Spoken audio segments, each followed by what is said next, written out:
It's early morning, and the Western Galilee has just woken. Excitement is high as we're about to begin our annual race, together with other settlers from the Gush.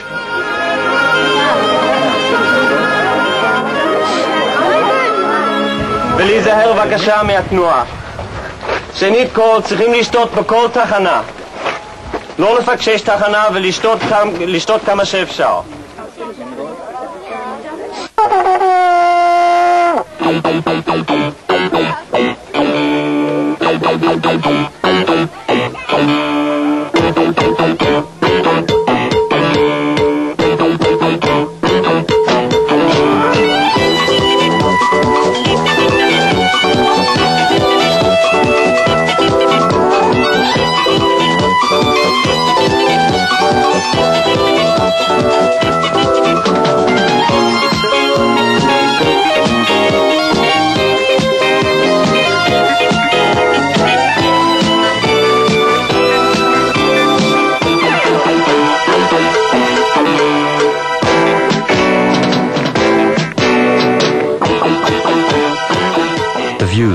Magnificent from here, the settlement of Yard, from where we began, and as we wind our way through our neighbors, Koronit, Shchania, Yotfat, which together with Manof, our new home, form the Gush, the Segev block.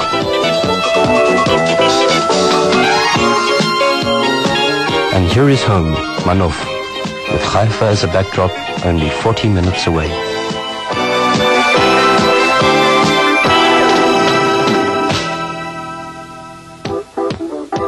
You look at all the people who are running together from the group. It's like also it's symbolic of perhaps the struggle we have. It's been an uphill battle too to get to where we are today, and for some of us it's not so easy, like running up hills.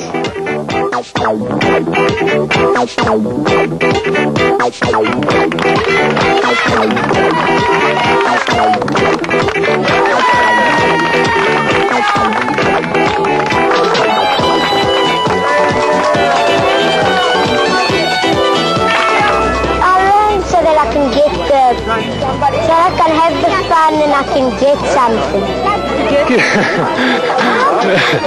It gives them the feeling of doing something physical together. We never get a chance to participate at this level. And it's nice. It gives you some kind of a bond.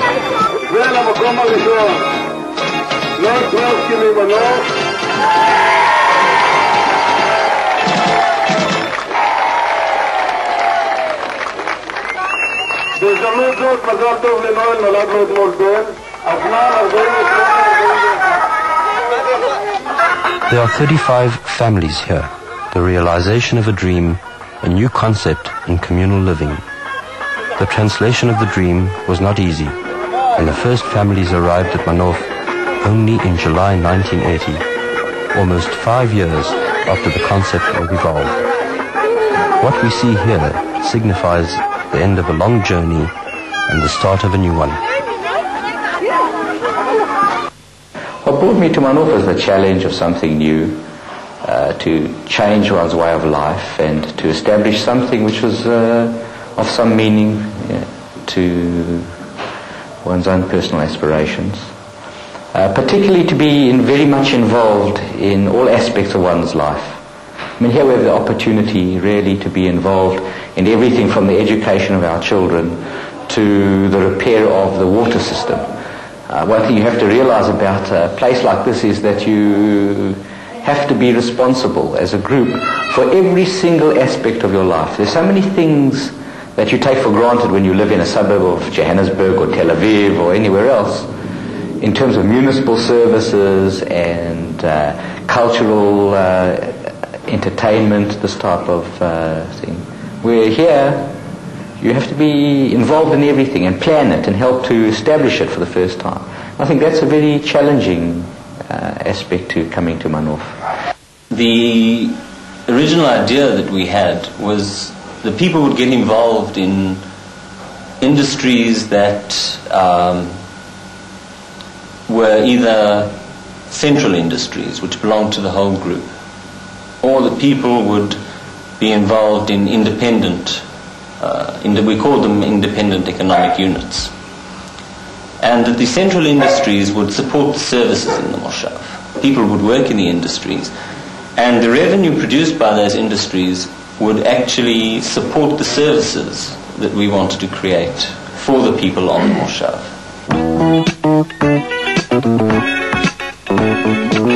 To date, we have 2 central industries owned by the cooperative. The gemstone plant, producing synthetic diamonds, still in its early stages, but with hope for the future.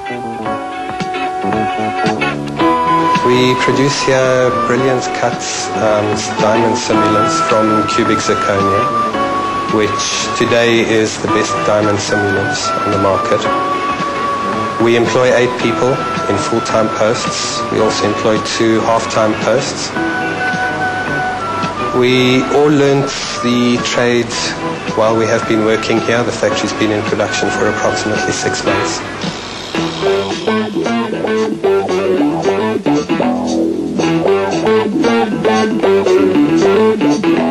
The second, a busy color photograph processing lab.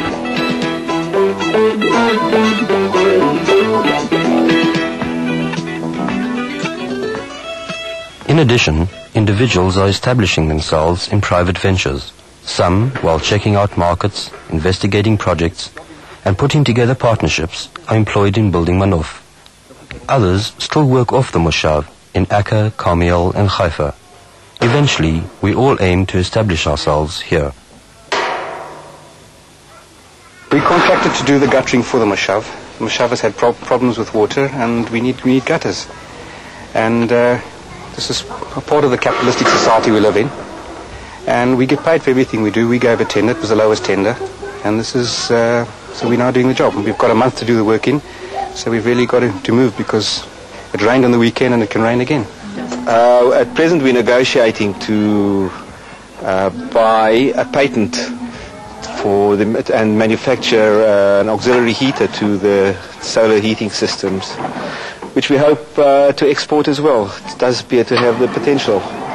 And we're really killing time at the moment waiting for this. It'll be part and parcel of what Morris is doing as well.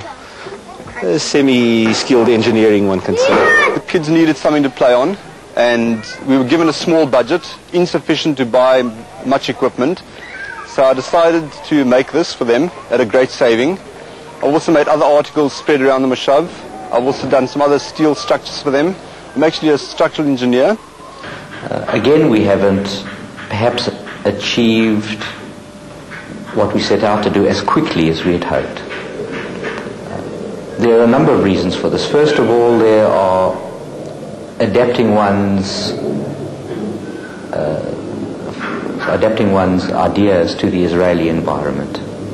What type of industries are going to be best suited not only to Israel, but also to this particular local environment. Being, for example, on the top of a hillside without a really good road system and a really good infrastructure precludes from the start really heavy industry, as an example. The other thing is not so much learning about Israel and Israeli business methods, but really perhaps coming to realization of what South Africans are good at, and more particularly again what our group is good at. The realities of the hills around here are such, and you may not have trained, and you may not have been quite so prepared, and there are lots of things that perhaps prevent you from getting there as fast as you would like to. But the main thing is you get there, and that's it.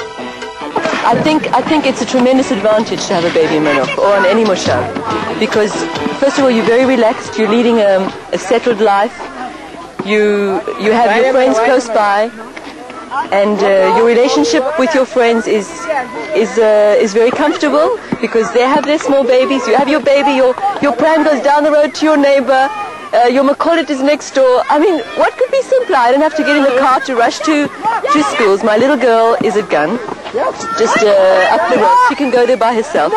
So there's a tremendous sense of independence, both for the mother and for the child, as well as a feeling of security.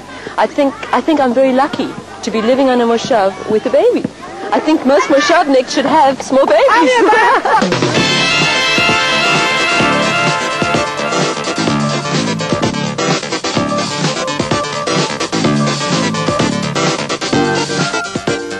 We decided early on that a good education for our children would be an important factor.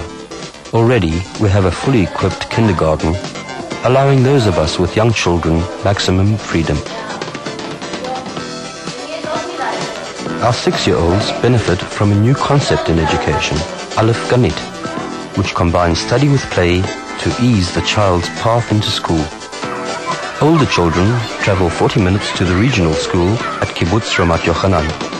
We decided that the journey was worthwhile given the excellence of the facility. Yeah, the education is very, very free.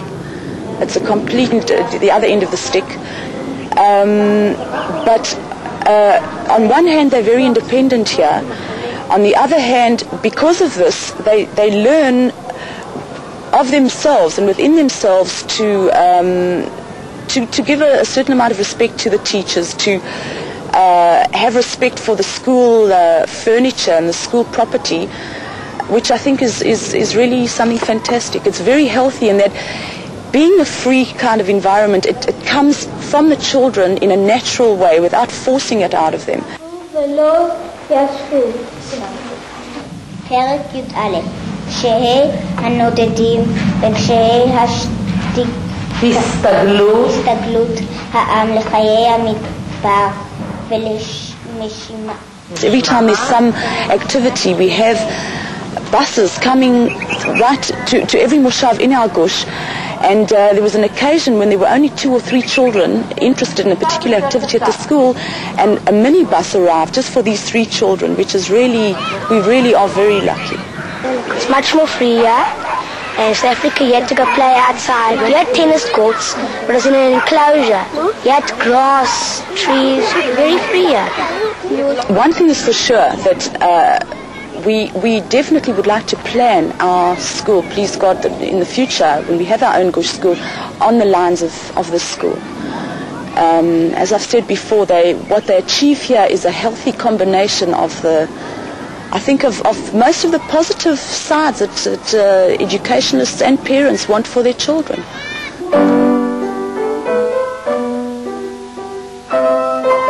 I think since we've been here, a lot of different cultural and academic activities have taken place. For instance, the children are taking part in karate. A pottery class is supposed to be started. Music has been started in the Gush as well as ballet. These are things. I know that one woman from, I think Yotfat said that she never thought as long as she would live in this area that there would ever be Spanish dancing given to the children. And I really feel that although we're only 35 families, I don't want to be conceited or anything, but I think that we have played quite a part since we've only been here for 3 months.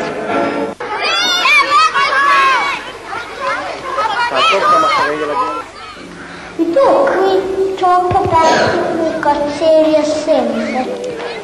The whole idea is that especially in the winter when it's raining, the children have somewhere to come and be together and play. They can amuse themselves. It's not going to be always with me. I meet with the children once a week. And if there are any problems, we talk about serious things and we discuss the problems and we play games and tell stories and we have discussions. We use the miklatim because at the moment we don't have any other place to do it. And it's good for each group to feel that they have their own place.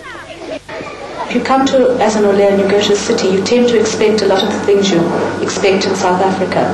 But if you come to a Moshav like this, you know you are changing your lifestyle completely. So therefore your attitude is much more adaptable generally. Well, that's one of the basic secrets, I think, in group living, and that is getting to know people to the point where you accept them for what they are, and you build on the strengths, and you overcome the weaknesses. It can be very claustrophobic. There's another thing that sort of follows on from there, and that is that for each demand that you personally would like to make, there's a limited amount, a limited supply of people to fulfill it.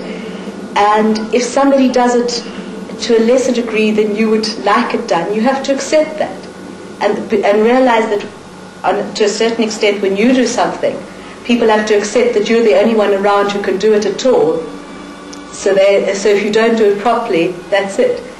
And we get into it. It is difficult, and one must realize coming to a Moshav that there are problems. It's not an easy life at all, but it's a very fulfilling life, and I think we've all gained a tremendous amount. I really do. On a very simple level, we have already gained things like bridge, folk dancing. There's a singing group for the whole area, for the whole gush. Rummy, what else is it?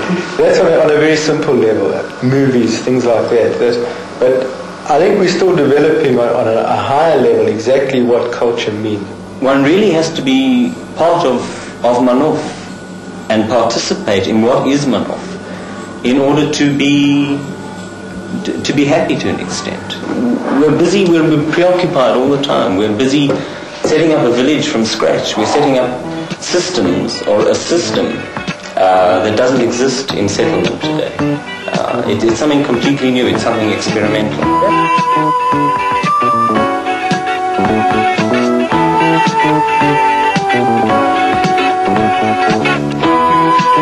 40 houses have been built in 6 short months. 10 more will be completed by mid-1981. We are still feeling our way in shaping our own lives while bolstering the Jewish presence in the Galilee. But we need more people, good people, to realize our goals.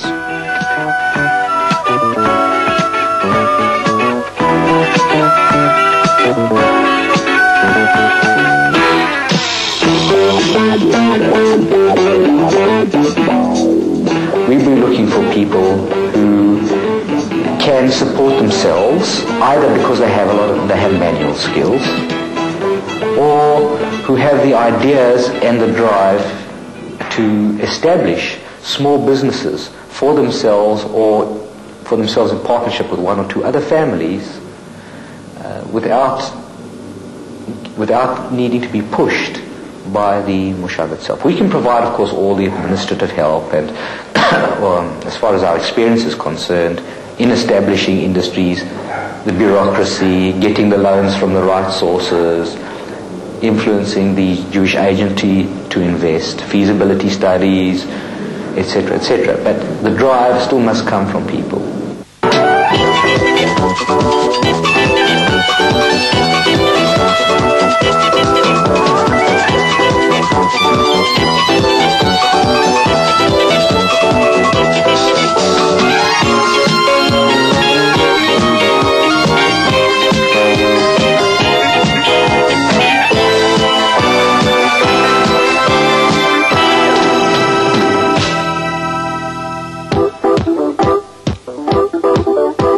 By just finishing the race, you're going to make your mark on the society in which you live. And Manof particularly gives you more opportunity to make some stamp in a society, whether you think of the society as the village of Manof itself, or the region in which we live, or the Galil, or the state of Israel, or the greater context of the Jewish people. It doesn't matter. The essential is you have the opportunity on all of those fronts to make some statement, I think, of your life.